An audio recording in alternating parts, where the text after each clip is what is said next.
రవిమామ మరియు అతని కార్తో ఒకరోజు. అనగనగా ఒక చిన్న గ్రామంలో ముగ్గురు పిల్లలు అను, కబీర్ మరియు మీనా ఉండేవాళ్ళు. ఒక ఉదయాన్న వాళ్ళు రవిమామను చూశారు. ఆయన వాళ్ల గ్రామంలో కార్ డ్రైవర్ కార్ కడుగుతున్నారు.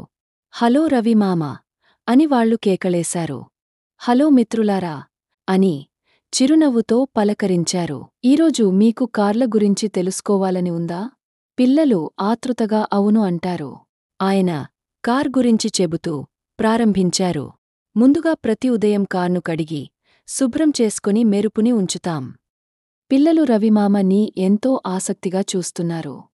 ఎందుకంటే రవిమామ ఒక నీటి పైప్ స్పాంజ్ని తీసుకుని కార్ని శుభ్రం చేయడం మొదలుపెట్టాడు. పిల్లలు కూడా నీటితో ఆడుకుంటూ ముసుముసునవ్వులు నవ్వుకున్నారు. మీకు తెలుసా, కార్లో ఒక ప్రత్యేకమైన చోటు ఉంది. దానిని డిక్కీ అంటారు. అక్కడే మనం సాహసాలు చేసేటప్పుడు కావలసిన వస్తువులను పెట్టుకుంటాం అని రవిమామ చెప్తాడు. అను డిక్కీలో కొన్ని సంచులను చూసింది. తర్వాత రవిమామ కార్ ముఖ్య భాగాలను చూపించారు. ఈ 4 వస్తువులని చూడండి, వీటిని చక్రాలు అని అంటారు. కార్ సులభంగా కదలడానికి ఇవి సహాయపడతాయి అని వివరిస్తాడు. చూడండి, ఇది కార్ ఇంజన్. మనం నడవడానికి కాళ్ళు ఎలా సహాయపడతాయో అలాగే ఇంజన్ కార్కి అలా సహాయపడుతుంది మరియు మనల్ని ఎన్నో ప్రదేశాలకు తీసుకువెళ్తుంది.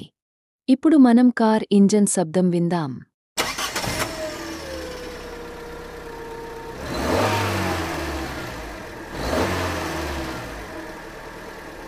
మరియు ఈ పెద్ద చక్రాన్ని స్టీరింగ్ వీల్ అంటాం. మనం కార్ను తిప్పడానికి దీన్ని వాడతాం. పిల్లలు బండిని తోలుతున్నట్టు నటిస్తూ వ్రూం వ్రూం శబ్దాలు చేస్తూ చక్రాన్ని తిప్పుతున్నారు. ఇప్పుడు కార్ హార్న్ శబ్దం విందాం. సూర్యుడు అస్తమించే సమయంలో రవిమామ ఒక స్విచ్ను ఆన్ చేశాడు మరియు హెడ్లైట్స్ వెలిగాయి. ఇప్పుడు మనం చీకట్లో కూడా చూడగలం అని అన్నాడు రవిమామ. అనుకోకుండా వర్షం పడటం మొదలైంది. అప్పుడు రవిమామ వైపర్స్ వాడే సమయం వచ్చింది అని చెప్పి విండ్షీల్డ్ శుభ్రం చేయడానికి వైపర్స్ ఆన్ చేశాడు.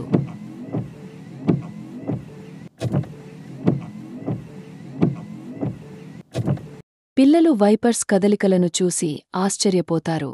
అప్పుడు రవిమామ ఇలా అంటాడు, గుర్తుంచుకోండి పిల్లలు, మనం కార్లో ఎప్పుడూ సీట్ బెల్ట్ని వేసుకునే ఉండాలి. పిల్లలు రవిమామ మాట ఒప్పుకొని ప్రతిసారి కార్లో కూర్చునే ముందు సీట్ బెల్ట్ వేసుకుంటాం అని మాట ఇస్తారు. వారితో కలిసి ట్రాఫిక్ సిగ్నల్ దగ్గరికి చేరుకున్నారు. ఎరుపు అంటే ఆగాలి, ఆకుపచ్చ అంటే వెళ్ళాలి అని రవిమామ వివరించాడు. వీళ్ళు ఆకుపచ్చ రంగు సిగ్నల్ వచ్చేదాకా ఓపికగా ఎదురుచూశారు. చివరికి వారు పెట్రోల్ బంక్కి వెళ్లారు.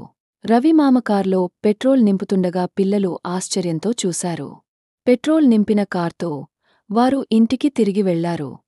పాటలు పాడుకుంటూ నవ్వుకుంటూ ప్రయాణాన్ని ఆస్వాదించారు. పిల్లలు రవిమామతో ధన్యవాదాలు రవిమామ బాయ్ అంటూ చేతులు ఊపుతూ చెప్పారు. మరేం పర్లేదు మిత్రులారా అని రవిమామ అన్నారు. గుర్తుపెట్టుకోండి, కార్లు సరదాగా ఉంటాయి, కానీ సురక్షితంగా ఉండడం ముఖ్యం.